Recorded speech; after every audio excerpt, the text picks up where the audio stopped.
Good morning. Good to be back again. Speaking at AIPAC is a real honor.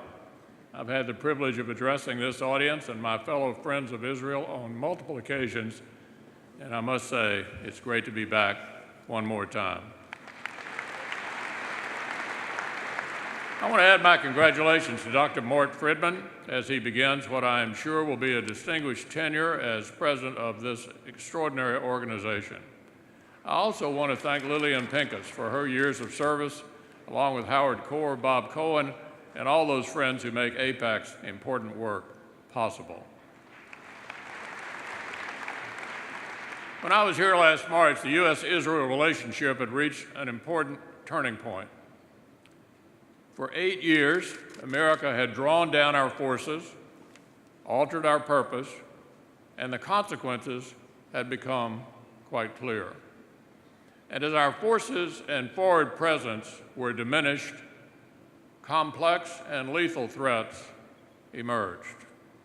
The civil war within Syria devolved into an epicenter of regional conflict.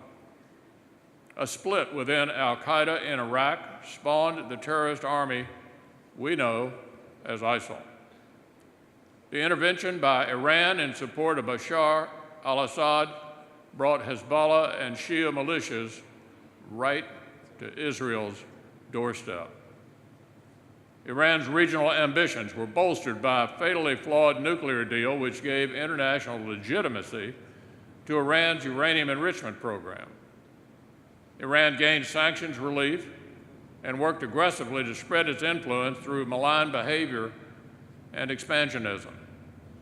Supreme Leader Khamenei's regime had become an even more menacing shadow behind destabilizing forces in Lebanon, Bahrain, Iraq, Saudi Arabia, and Yemen. The Obama administration's fealty to the nuclear deal spawned a reluctance to address Iran's regional ambitions. The notion that Sunni powers in the Middle East needed to learn to share the neighborhood with Iran created a void. And Iran was happy to exploit that void, menacing our ships and planes deployed to the Persian Gulf. All those failures stemmed from a central misunderstanding. For 8 years, the previous administration failed to lead as an ally.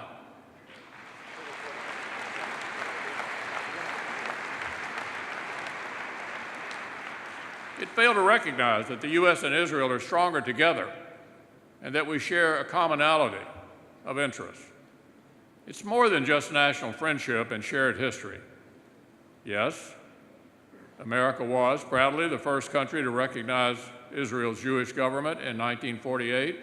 Yes, in 1985, America's first ever free trade agreement was signed with none other than Israel. But it's also just a reality of our world. Israel is safer because of America's presence in the Middle East. And America's interests benefit when Israel stands as a partner in pursuit of common interest in this troubled region. Fortunately, in the last year, a new administration and a united front in Congress have charted a new course.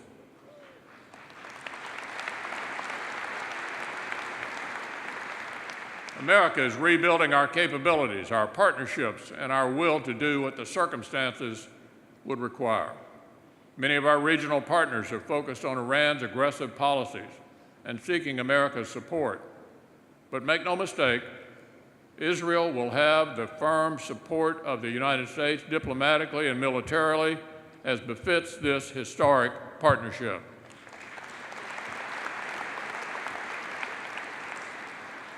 Though the campaign to defeat ISIL is not over, this administration accelerated it.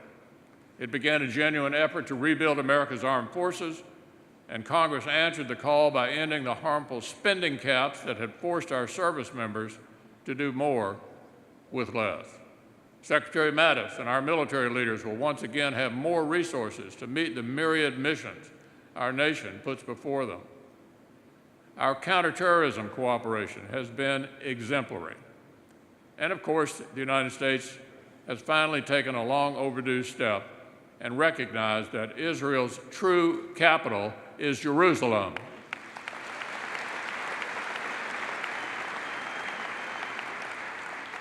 Jerusalem is Israel's capital, plain and simple. Jerusalem is where the United States Embassy belongs and where it will stay.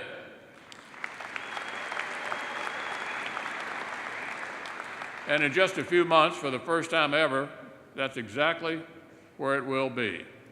The challenges that Israel and America face today are the challenges we must face together with deep friendship and shared resolve.